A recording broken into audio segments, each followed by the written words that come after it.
Now, the first thing that I'm going to do, everyone, is just to say a big thank you for everyone tuning in today to watch or listen. It's Liam Hartree here with episode 505 of the Simply Inspired podcast with Presenting Champions.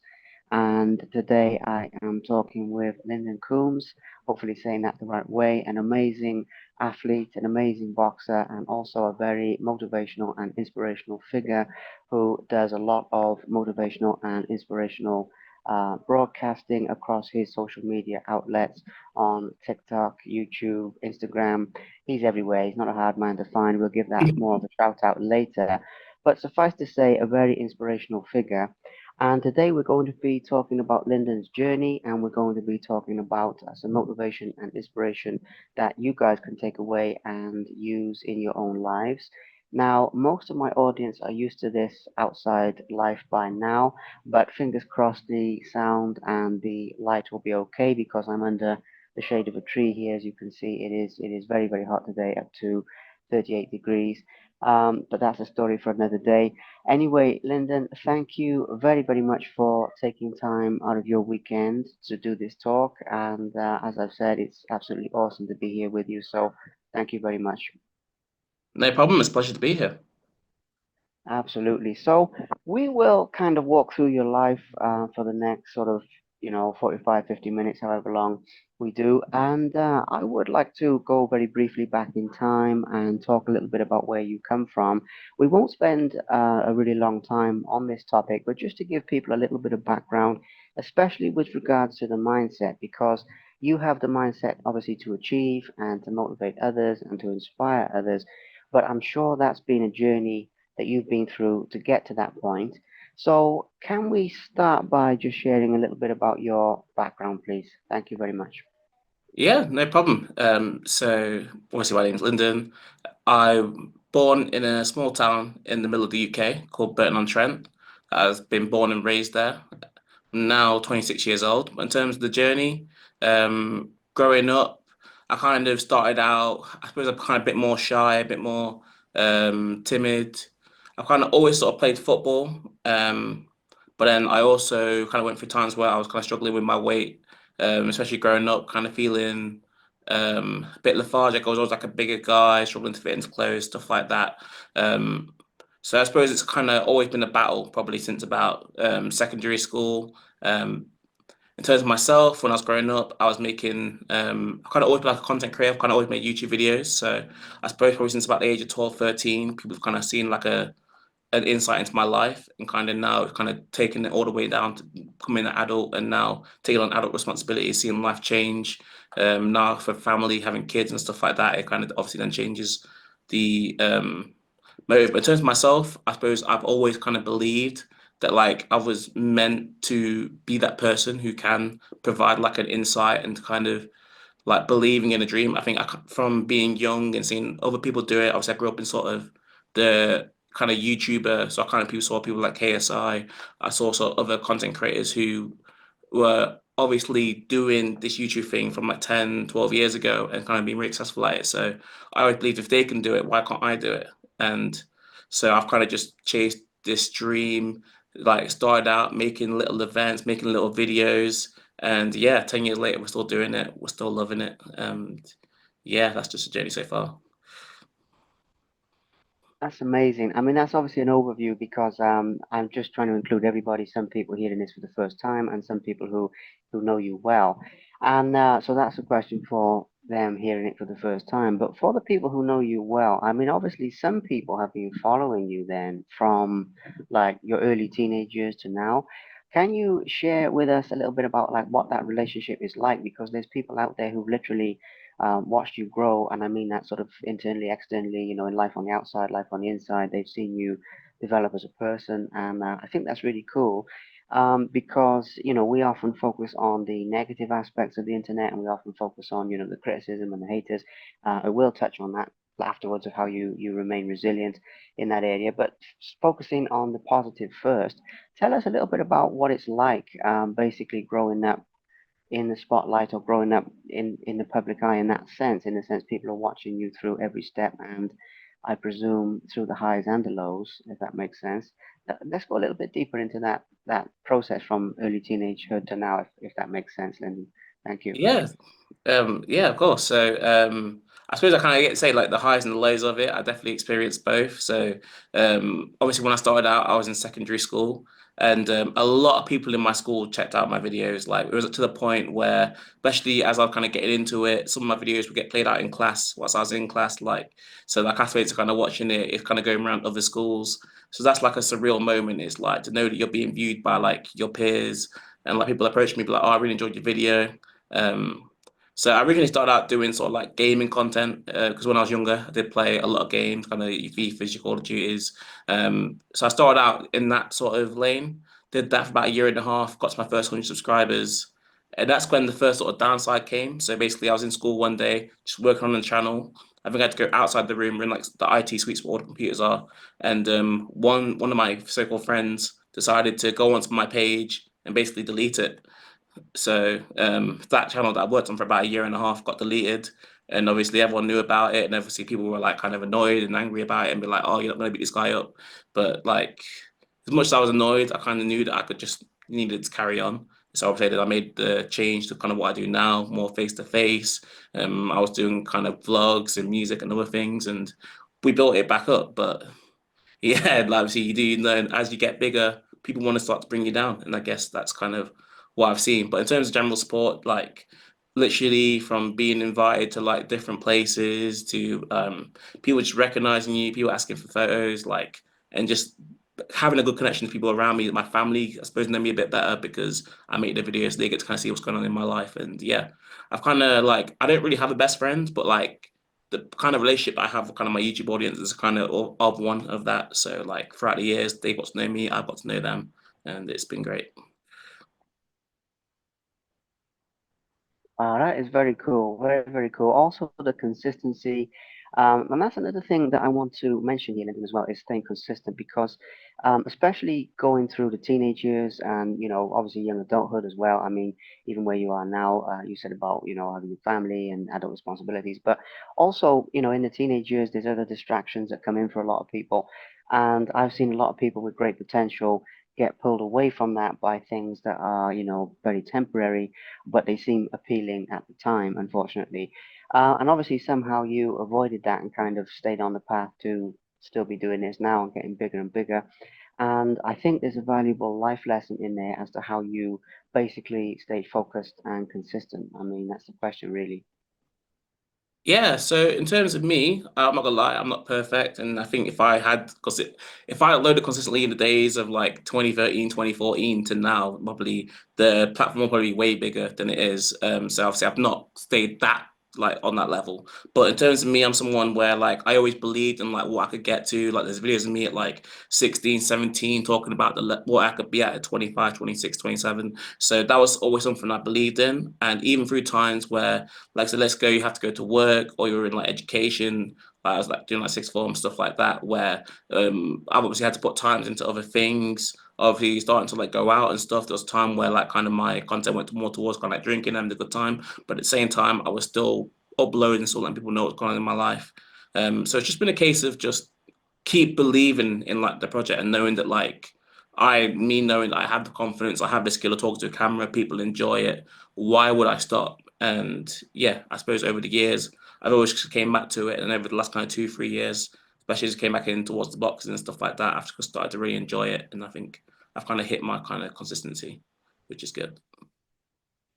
Yeah, absolutely. I mean, obviously, it is a process, Lyndon. I'm not putting you on a pedestal in that sense of being a perfect person, but I am also showing the inspiration because, a lot of people do get knocked off their path, and even if you've deviated here and there, but you've always come back and kept building. And, I think that's inspirational, in itself. Now, obviously, the boxing side of things, people will really want to know about that, and that's a massive part of your platform, your image, what you're known for.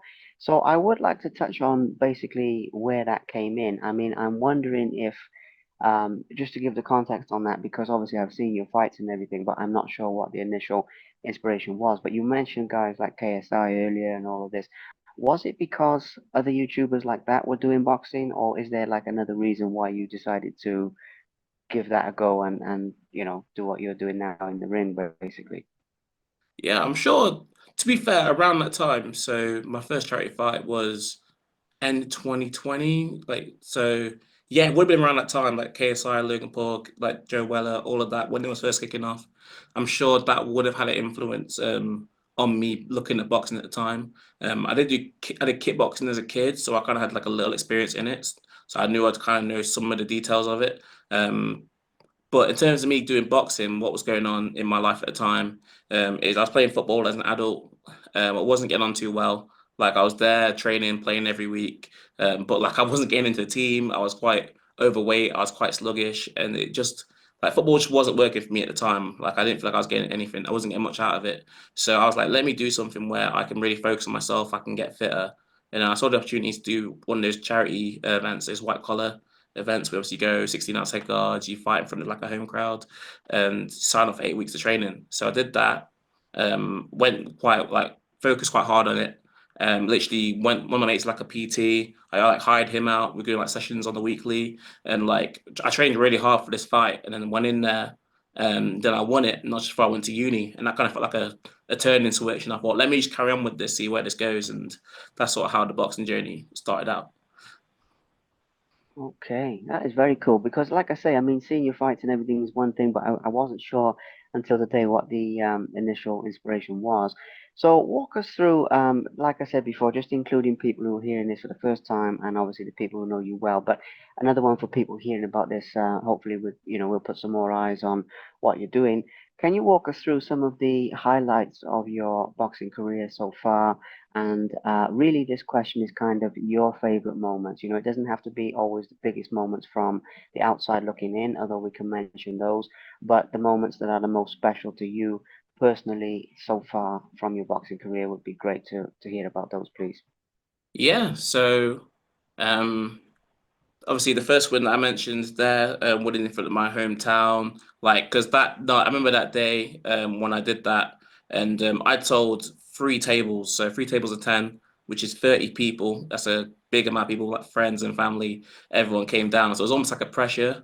I remember being backstage, and I got told I was gonna be on like first or second, so I had to call my mates who were like in the pub and be like, guys, you need to get down here.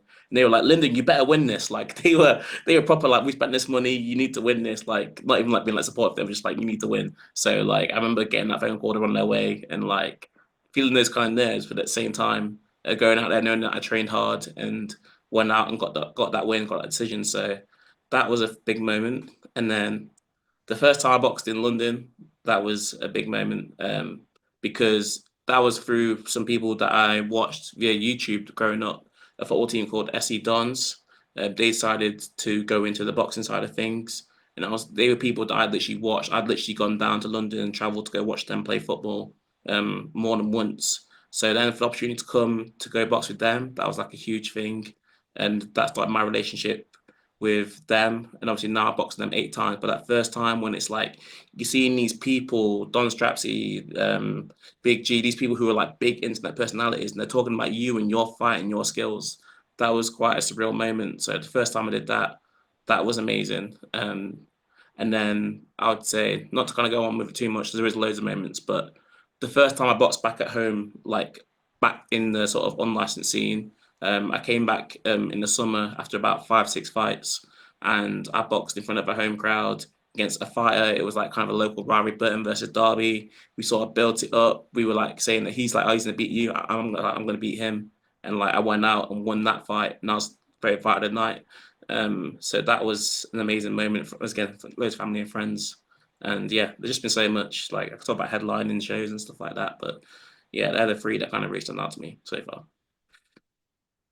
Yeah, I love asking that question, Lyndon, because you never know which one is going to come back, and it's not always the biggest. Usually, like you said there, I hear about a lot of first-time events and those special moments, achieving something for the first time, but it's never really the ones you expect. So I love asking that because you never know what's going to come back. So okay, yeah, I mean, obviously you've been a very busy guy in the boxing world. How many fights have you had altogether, by the way? I mean, I've seen a fair few of them, but I don't. I'm not sure how many we're talking all in all, to be honest with you. So I stepped into charity fighting sort of twice, and then unlicensed wise, I've done 11, so it's 13 in total. 13 total. Okay. Okay. Yeah, that's cool. That's very, very cool. So you've been a busy guy. Now, obviously, with the inspirational aspect of this and like inspiring, motivating others, I'd like to talk about that a little bit more through the boxing as well. Through the fact that you're showing it's possible. Coming from the like influencer background, being a bigger guy, sharing the motivation, sharing. I've seen you doing like half marathons or like running things as Yeah. well, and all types of fitness motivation. And there's just some really, really cool stuff there. I mean, how do you feel about the impact that you're having in that regard, particularly now as a boxer, as an athlete, to sort of inspire other people to pursue and fulfill their dreams? Because that's a whole different kind of motivation, even than what you were doing before. Even though what you were doing before was powerful as well. This is probably more so, I would say. So yeah, I mean, in terms of like the impact you're having, the messages you're getting, and all of that kind of stuff as a boxer, and how you're inspiring others. Let's talk about that, please. Thank you. Yeah, that is a very special part of the game. Like I've seen it like all throughout basically the career I've been having, and down to like the fact my brother now boxes. So my brother obviously he used to come to me, like, come to watch my fights every fight, and now he boxes. He trains like 3 times a week, and I see him losing weight and he's winning fights. And obviously we both boxed in the same card recently down in London. We both won, so that was like a massive moment. So seeing stuff like that, I've seen other friends and get into boxing. People ask me about training, so that side's very cool. And then also, like I say, like I'm obviously not from London, so it's like going down to London, going down to Kent, and these places where I don't know many people going into it. And then you walk away with fans. I remember by the time I went to go headline a show against Lee Cook, I had someone in the crowd who was actually a daughter of another fighter, and she basically made a poster for me, being like, "Oh, good luck!" Like, I think it was like bring the fireworks or something. And it's like when people are bringing out posters and stuff for you and being like, that's my favorite fighter. Like that like hits really close to home, and it realizes kind of what you've done by going through the process. Of course, training is hard, and like I'll never shy away from that. I'll try and put it in the videos, like doing the running, doing the boxing, on top of working full time. But like when you see people and they're taking it in, people are like, oh, I've gone into boxing for the first time, or I've tried to do my first run, or like you get these messages, like I say, it does kind of fill your heart and it gives you motivation to keep going. So it's amazing. Absolutely, it is amazing, really inspirational, and as I've said already, big part of the reason why I wanted to reach out to you and just share that inspiration, because the world needs more of that. I mean, everything going on in the world, people need encouragement, people need hope and positivity.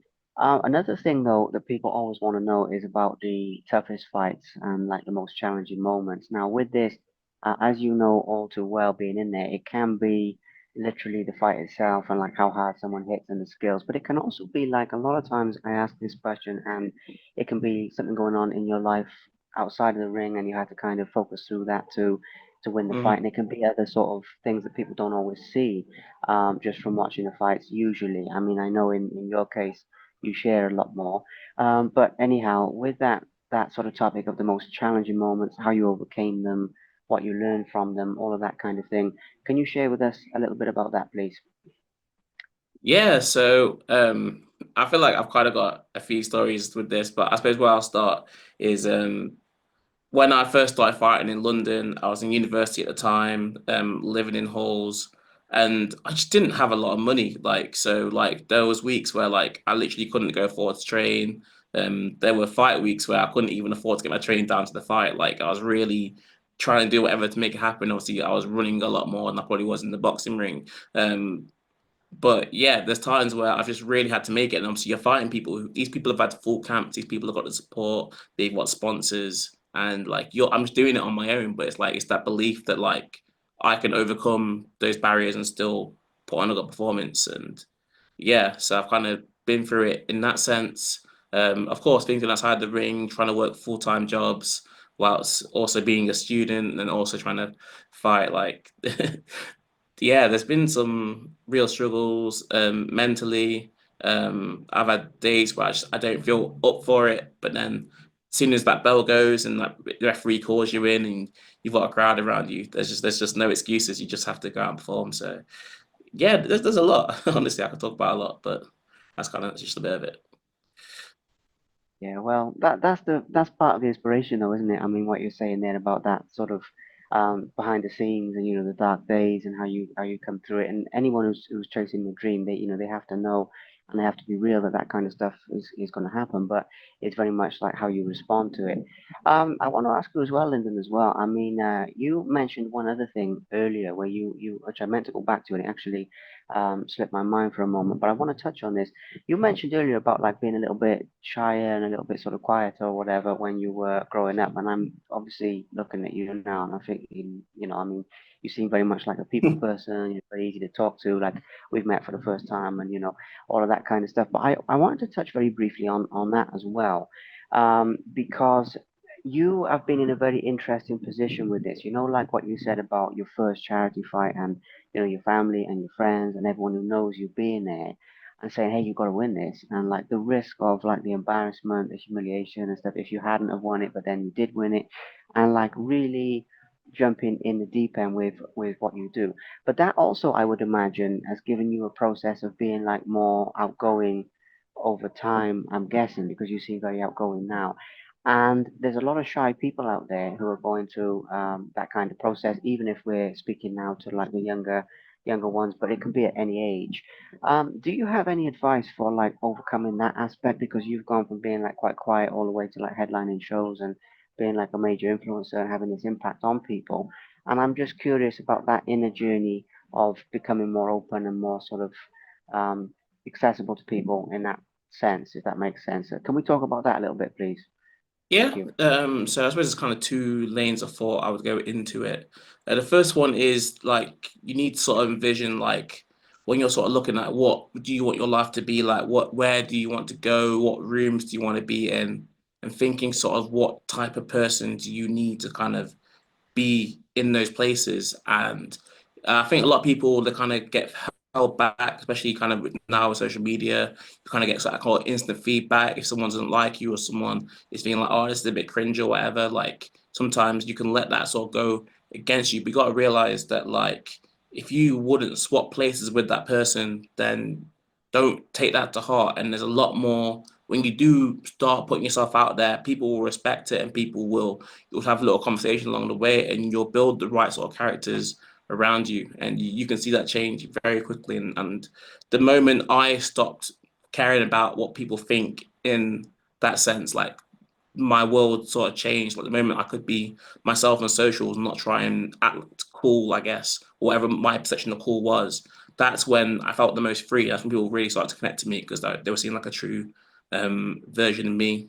And that's it. Kind of leads to my second point, which is just about your self-image is everything. The way you see yourself is the way that the world will see you. So if you want to be a boxer, you want to be an influencer, starting to live your life in that way where you already feel like you are. It is almost like a bit of delusion, but like that is the way that I've found that like I've been most successful. Like I think over the last couple of months, I've had some really good successful months in terms of views and stuff. And it's because I treat myself like that. Like you'll see me make stories as if I've got an influencer of like 100,000 followers. Like sometimes the way I'm talking, sometimes the way I'm like putting videos out and links to stuff. But like that is the way, like the way you treat yourself, the way you view yourself is the way that the world will perceive you. So that is the biggest thing. You need to trick your mind a bit and just really put yourself into that mind frame of someone that is successful. It'll do wonders for you. So that's kind of my advice. Really good advice. Yeah, I mean, you've got a lot of wisdom there, Lyndon, as well, and that comes over in your content as well. And it's those sorts of things. When people listen to this, yeah, it's entertainment. It's really interesting to hear your story, but there's some real snippets of wisdom that you're sharing. I'm listening to it, thinking, wow, yeah, okay, that makes sense, and they're really good life lessons for anybody. I mean, people don't have to go and become a boxer and be like you in that sense. They might be doing something else. They might be starting a business. They might be working on their education or whatever. But the same principles that you're sharing apply across all things. So I absolutely love that. And um, on that topic of like the self-image and the self-esteem, people are going to want to go deeper into what I said earlier. We've spoken a little bit about the positivity and the support and the people who encourage you. But obviously, being out in the limelight as much as you are, when people do attack you, when people do criticize you and all the rest of it, you mentioned earlier about that channel being deleted and everything, but coming forward into time now and everything, you're going to get jealousy and people projecting their own inadequacies on you, basically, which is what I think most hate is. And you'll have your ways of dealing with it. But I think it's very useful because when we get criticism on the internet, it can sting a bit for a lot of people. It really can be like, oh, I don't know if I want to continue with this, and it puts people off. I learned it a different way where I took it with interviews. I took a leaf out of Floyd Mayweather's book where he said, and I met him. I was very fortunate to meet him once, but he said that people, words to the effect that whether they loved him or hated him, they were still paying to watch him, basically. So it's Mm, like whether you want to see him win, whether you yeah. want to see him lose, it doesn't matter. You still pay. And I thought, okay. And after that, I started doing interviews with like quite controversial guests and all of that kind of stuff. And people love it, people hate it, but they were watching. As long as they've still got a good message. But even if it's like ex-gangsters or like crazy people, get them on here and say, okay, what would you say to the youth of today? How would you encourage them to not be like you? So it's got to have that message, but it's still very, very controversial. And I thought, wow, this is a great business model. And that was kind of my way around it. But one way or another, on a personal level, you will have found like a way to shrug off that sting of criticism, which is what I call it, because you've been doing this for so many years. And I just imagine you'll have a deep insight, and it follows on. It just goes deeper into what you were already just saying about your self-esteem and how you view yourself. But when you do have those attacks, or when you put something out there and something doesn't go to plan in your life, and you obviously put the vulnerability out there, or everybody sees it because you're in the public eye, good or bad.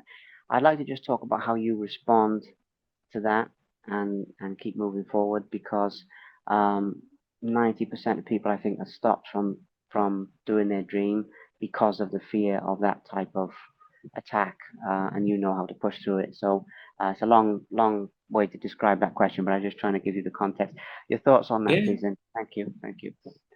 Yeah, so in terms of me, sort of how to deal with that, I always kind of ask myself, it's like, where, like I was saying before, like, where do I want to be? Like, what is it, if I'm trying to envision where I want to go, like, what needs to be done? And I think sometimes when you get those sort of negative comments, like, you can really get wrapped in it and you can want to reply and want to do like loads of things. But like, I always just think that like, I want to be me. Like I don't want to, because you could try and force yourself to be that person that everyone likes, but like there's just always me potential people that just don't like you, and it's like, would you rather have 90% people like you, but you're having to put on a character, you're trying to having to force things, having to oversell a joke, you're having to like really be out of your own character, or you can have 30% of people like you, but those 30% are like they're true fans and like they're with you through the ups and the downs. And I just find that's a way stronger fan base. Like I'm not someone like I don't see myself as like someone trying to appeal to the masses. I'm trying to appeal to the people that want to hear a message from someone like me. Like if there's other people and they want to hear a message from someone who's like already made it and like they've already got the followers and the fans and the nice cars and stuff, that's great. They can go over there. But like people who are kind of in my situation, that's why I kind of have that thing about motivation from the trenches, because sometimes I feel like I'm still in the trenches, I'm still making things work, and I feel like a lot of people appreciate seeing it from that perspective. So that's why I do what I do. And yeah, like I say, I think it's just about being yourself and attracting the people who are meant to be around you, and you'll appreciate it way more than trying to attract the masses. Where the masses, the low taste and negative thing, a lot of people trying to make jokes at your expense, and you just got to ignore that and focus on what the love and the support is. I love the authenticity. I mean, I love that. You said this earlier about was the effect that you stop trying to be cool, like what your perception of cool, whatever that may have been at the time, and you're just being you. I've been through a very similar process with that, so I completely understand what you mean. But it's a really, really valuable life lesson for people out there, and especially on the internet, but in day-to-day life as well. Being yourself, being the best version of yourself, and attracting then the right people to you, who are really the right people, and it's a really valuable lesson as well because we see this in everything in the world. We see it in influencers, entrepreneurship, even in things like dating or anything like that, where people are always putting their Mm. best foot forward. But there's a funny type of thing where actually you just got to put your real self forward, and some people will go, some people will come, but the people who stay with you are the right people. So I really love the lesson, And by the way, that shows in your videos, Lyndon, just so you know that. I Appreciate mean, it. that really shows in your videos. I've noticed that when I see your posts going out there as well, that, there's only one of you, and you put that uniqueness out in a really good way. So I absolutely love that. Really, really good topic. Now, moving on with a couple of other aspects as well. I'm curious to ask you as well, not to pry into your life or anything, but when you're working and everything and training and you've got family and all this, I mean, the time management aspect of like you've said about this several times during the interview, and I just want to go into it as well because that's another Yeah. reason that people don't always pursue something that they want to pursue is they think, oh, I haven't got the time, and it's very much, well, you're not making the time, but obviously you're somebody who's really had to push through that aspect as well, working, training, family life, like everything all at once. How do you fit everything in a day? I mean, because that's a lesson people need to hear as well, to be honest with you, I think.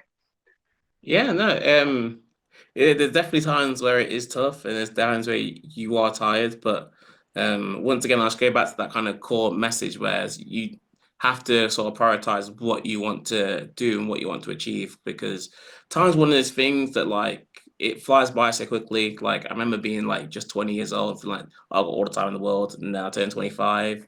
And I turned 26 last week, and it's like I'm pushing. I feel like I'm moving now towards my 30s, and people are kind of expecting like the journey to sort of move along, and it's one of them where I just yeah I have to put time aside for certain things. Like I say, uploading, trying to stay quite consistent in terms of training, and that's something I've not always been good at, but like I've kind of learned now that like even when you're tired, just turning up and like putting yourself through certain things like with training, like I train every Wednesday I think religiously pretty much for the last like 12, 13, 14 weeks, not miss a training session. And there's been times where I've been super tired from work. I've been driving all day. There's times where I just don't feel right in my body, but I've still turned up, gone through a session. And then you get to the session 8:30, 9 o'clock, and you feel like, I'm glad I came. I learned this from training. I learned that from training. Like, I've had some hard spars where things don't feel, you've not been 100%, but you've still gained from turning up during those processes. And then in terms of making the content as well, yeah, it's just literally finding 5, 10 minutes. Sometimes I might do it on my break class. I might work. I might load a video, like slipping those things in. But yeah, no, it's tough, but it's good. And like I say, I know one day you'll look back at the journey and be like, you're glad that it came out that way, I guess. Absolutely, yeah. Well, that's the other thing is like the success outwardly is very important, but inwardly as well. I mean, you're looking back at the journey now, and something that stands out to me even with this is like the person you've grown to be from like everything you've been through is a massive part of success as well that I weirdly think that people overlook because they're always looking at like the cars and the houses and all the material aspects, and it's important like to build the following and look at it as a business and think of it. I always say, just think of it like an executive would, think of it like you're at the high level and you're mapping it all out. But at the same time, there's also the inner growth of like when you look at yourself in the mirror and you're saying, hey, I've done that like the best I can, and this kind of thing. It's just there's no other feeling like it, in my opinion, but it's obviously unique and sort of subjective from person to person as to what their best is. So, anyway, that's off topic. What is your job though, Linda? I mean, you're saying you fit these things in around like your work and stuff. If you don't mind me asking, I mean, what are you doing for work at the moment as well? Currently, I've just obviously I moved back home earlier this year. I've just got a job at the moment where I'm just literally just moving tires, and then I like drive around different areas of the country just delivering. It's nice and simple. I mean, the reason why I went to that, I was working in a warehouse previously, and I had to sort of like that was tough because my hours were changing. So I do like the morning shift, which is like 6 till 2 in the afternoon, then I do 2 till 10. So I had sort of no consistency in my week. Some weeks I could train, some weeks I couldn't train because obviously I couldn't make the evening classes. And like that was really difficult. Obviously, I did fight through that period, but like there was a lot going on. It was tough to do that. So then I found this job where it was more like you get in at 8:30, you're done by 5:30. And then I kind of got my evening and my mornings to myself, I guess. And that's been a lot better for me. And like I say, you do have to make those structural changes. Sometimes you might have to take less pay, sometimes you might have to like work things around. Um, but yeah, kind of finding that place to really find my consistency and to yeah make it work. That's something that I've really worked on. Love it. Absolutely love it. Yeah. I mean, I ask that by the way, just for the relatability factor, because you're building the dream up on the levels, and I also think it's really inspiring as well. Last couple of topics, or I say couple, last sort of handful of topics. Hmm? We'll look to the future in a moment as well. I meant to ask you earlier as well. Obviously, the other thing that I think is really cool is being a bigger guy, yeah, and being an athlete is also really inspiring because you're not the stereotypical view of an athlete, and Yeah, I say that respectfully because of again, I course. think it's really, really inspiring as well, and it's also really inspiring because even going back to what you were saying earlier about playing football and all that kind of thing, it wasn't working out, and I'm not sure. Even going all the way back to like your high school days and being out there in the public eye all the way from that time, there's a lot of courage in that from many different points of view. But obviously, one of them is like for people out there who are struggling with weight, struggling with their health in that sense, maybe struggling to find a sport for them that suits their body type. Not only bigger people, but anybody. Obviously, different things suit different people. And you often, especially with sports, you have to try like a few different things to Yeah. find something that fits. I went through that in a different way, just from being sort of quite rangy and quite always quite lean, and sort of the other way of fast metabolism and all of that sort of stuff. But you have to go through that process one way or another. So basically, this question is you're focusing, just pinpointing for a moment on the level of inspiration for um, people who don't feel that they fit into a particular sport, or maybe there's even people who've looked at boxing and said, I don't know if this is for me. Maybe I don't have the right build for it. Maybe I'm not like this, not like that. Because we do live in an era where people try and put people in boxes for some reason, trying like you've got to fit in this box, you've got to be this way to do this. And one of the things I love about you, Lyndon, you're breaking down the mold, you're breaking down barriers with that kind of thing. So I'd like to just pinpoint in on that journey of your process, not being like a stereotypical athlete, whatever that means, if there's such a thing, and chasing your dream anyway. With that, with your height and build. How have people responded to that, and do you feel you've inspired people specifically in that sense? That's the question. Yeah, no, that's definitely something that I've had to think about, and obviously, yeah, obviously adapting things, obviously to being bigger, and like, yeah, I think sometimes, especially let's say that my running journey, like that was like a tough start to begin with. I was using an app called Couch to 5K. It's meant to take about 4 weeks to get to your first 5K, but obviously, I was going into it, I was struggling at the start, like going in and out of it. It took me about 3 months to get to about a 5 kilometer distance to be able to run it without stopping. And yeah, and obviously kind of showing that process and then getting to the point now where last week I ran my first marathon distance and that video went out and it did really well. And that inspired a lot of people because you don't really see a lot of people my size who were like part of the running clubs and started like doing these big runs and doing these big challenges. But I think, yeah, people do take a lot of inspiration from that. And yeah, in terms of myself, like kind of breaking barriers, like I think people will be shocked. I think like you'll think, oh, I'm going to boxing gym, I feel too big for that shape, but it's like especially boxing. Boxing is one of the most supportive areas. It's one of the most supportive sports. Like the moment you step into a boxing gym, everyone around you just wants to see you win. Like no one's laughing. If you're there, you're doing the press ups, you're trying to do the press ups with them, you're doing the punches with them, you're doing the cardio. Like people will just be impressed that you're there and like they just want to see you do well. They'll help you out. They'll be like, oh, here's how to throw this punch better. Here's how to dodge this better. Like the moment, and that's something that took me by surprise. But like, and that's probably why I've stuck around boxing so long because it is just so supportive and people will be there and back you. And like I say, you don't have to go in and think, I'm going to go fight and do this and do that. Like sometimes just give it 3, 4 weeks and what you'll learn from certain environments with sports, especially you're someone who isn't naturally that fit, is that like just being around it 3, 4 weeks, getting around those people, training with them 2 to 3 times a week, like you'll notice that your own mindset will change, like, and you will just pick up that grasp of kind of working hard, improving on stuff. And as you get into it, even if you don't want to pursue it at like a high level, like just the idea of being around those people, being in those environments, your performance will just get better and you'll get into it and all of a sudden you'll want to go gym, you'll want to improve, you'll just be into that process of just constant development. And yeah, that's when the most progress is made. So that's kind of my advice. Very good advice. Very, very good advice. And yeah, I mean, who you surround yourself with as well. That's a massive lesson. I mean, I've read that they say we become the sum total of the people we spend, like the five people I think it is that we spend the most time with, and it's 100% true, 100%. So it's really good lesson. So okay, last couple of things. Obviously your future plans, basically. I don't mind how far ahead in time you want to take this. If you want to do like a year or two, if you want to do longer and everything like that. But obviously, you're still going up the levels as an influencer, as a boxer, as just as a human being, everything. I mean, you're still improving and growing.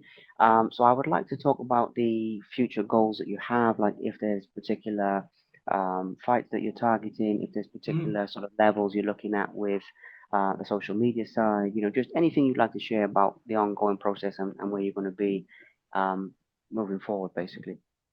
Yeah, so in terms of me, my main thing now is building up.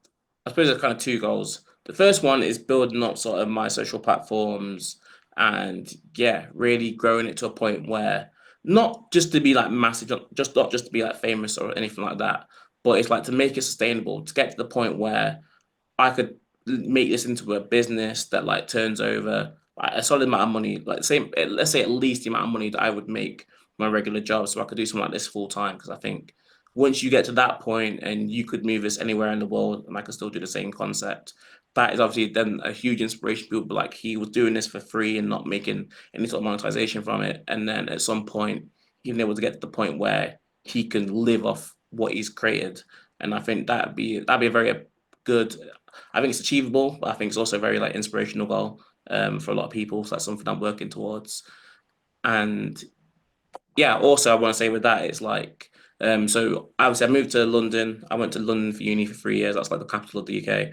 And yeah, then I got to the point where I needed to move back. And then there's a part of me where I wanted to go back there. I was like, why am I in my hometown? Why am I staying here? But then in my mind it's like you should try and make it work here first. So that's kind of what my mind's focused on now. And it's rather than being like, oh, I need to go back, I need to be around these people that like were inspiring me in London. I've now kind of took more to my hometown and been like, what can I build here? And then since I've done that, my support in my hometown has just gone from strength to strength. Like when I homed in on home and like the people around me and the things that I can do around me, like and fighting back at home and stuff like that, that's all really helped. And that is, yeah, now I'm really seeing the benefits of that. I just want to keep growing in that sense. And then to go back to the second goal, is just to lose weight, I guess. Like lose weight, becoming more fitter, like I say, just being in the gym. That's why I think that's one good thing about fighting. That every 3 months I kind of have that big sort of target to like get in that ring and fight, and the opponents are getting harder, and I know I have to train. And as my sort of like stature grows, people want to knock it down. Like new heavyweights come around all the time. They see Lyndon making these Facebook posts and his Instagram and these TikTok posts. And they're doing well, and they're like, yeah, I'd love to beat him because I pride myself. I'm not in the ring. I've not been knocked down. I've not been knocked out. And there's obviously now I've got three opponents lined up who they want to be the first person to do that. So I've got to train hard because if I don't train hard, then you never know. Boxing's a brutal sport like that. So it keeps me on my toes and keeps me working hard. So yeah, Yeah.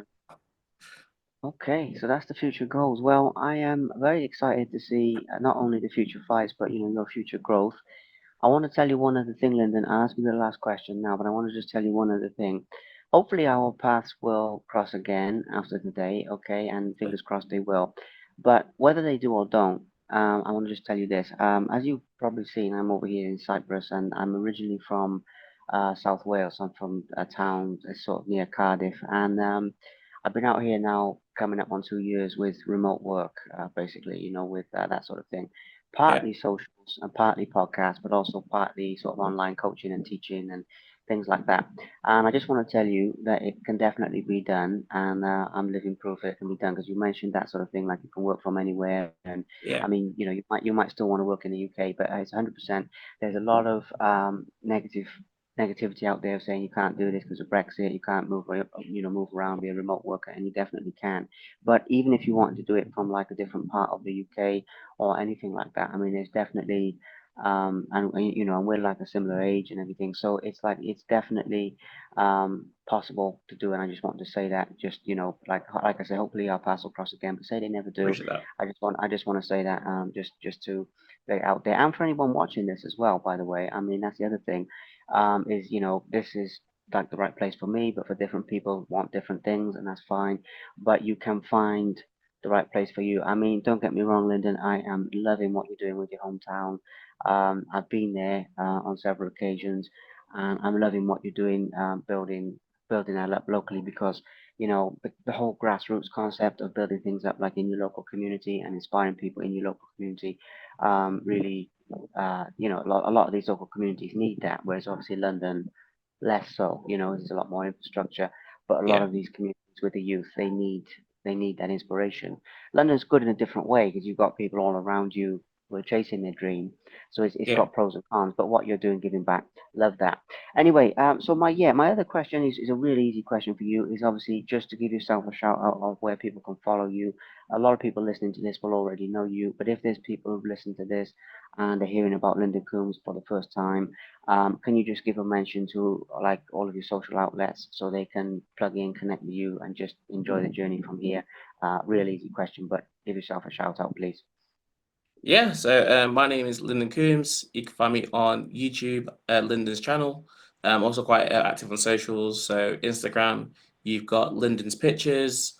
TikTok is just Lyndon Coombs, my name, and then Facebook is also Lyndon Coombs. And yeah, just follow me across the platforms. If you want to send me a message, I'm always down to sort of like collab or just speak about things. So I'm always open as well as I can be. And yeah, like just follow along the journey. It's going to be a good journey. I'm hoping that I can provide some inspiration. And yeah, I just want to keep building and see where it gets to in a few years. Absolutely. Well, I'm excited to see where the journey goes. Wishing you absolute best of luck with it. Thank you so much for this today. Also, it's been a pleasure. I knew it would be good, but it's been even better than the expectations I had. So, Good. really appreciate you just speaking from the heart and being an open book. As we've spoken about today, I know that's the kind of guy you are, but really appreciate that. I will also send you this when I release it as well. I'll obviously promote it everywhere on my side, but would be grateful for a reshare if you Of course. can. And other than that, we will just keep in touch, and I will be cheering for you in future fights and following your future posts and everything like that. Keep up the good work because you're touching a lot of lives, and I it's appreciate absolutely it.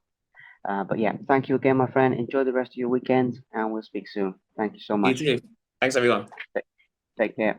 Bye now. Bye bye. Bye. Thank you very much for watching. Please subscribe to the Simply Inspired YouTube channel, and there'll be more videos coming soon.